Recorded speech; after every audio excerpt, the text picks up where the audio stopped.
అమ్మా యాపిల్ తినొద్దమ్మా, బేబీకి జలుబు చేసిద్ది. మరేం తినాలి? బ్రెడ్ పాలు తినాలమ్మా.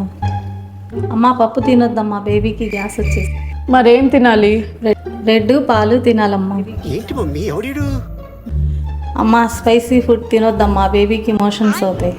మరేం తినాలి? బ్రెడ్ పాలు తినాలమ్మా. నన్ను ఏమీ తినివ్వట్లేదు. ఇలా అయితే బేబీకి పాలు ఎలా సరిపోతాయి? హాయ్, నేను మీ పిల్లల doctor Priya. So new moms, మిమ్మల్ని కూడా ఎవరైనా ఇలానే తినద్దు అని చెప్తుంటే వాళ్ళకి ఈ రీల్ చూపించండి. నేను ఎక్స్పీరియన్స్తో చెప్తున్నా, బేబీకి మీరు తినే ఫుడ్ వల్ల జలుబు చేయడం, మోషన్స్ అవ్వడం, గ్యాస్ పట్టేయడం లాంటివి అవ్వదు. ఇలాగే మీరు కూడా పాలిచ్చే తల్లుల్ని విసిగిస్తున్నారా? ఇది తినండి, ఇది తినకూడదు, బ్రెడ్ పాలే తినాలి అని చెప్పి ఎవరన్నా చెప్తే వినద్దు. అంతకుముందు మీరు ఏ డైట్ అయితే తీసుకుంటున్నారో అదే తీసుకోవచ్చు. మీ ఫుడ్ హ్యాబిట్స్ ఏమీ చేంజ్ చేసుకోవాల్సిన అవసరం లేదు.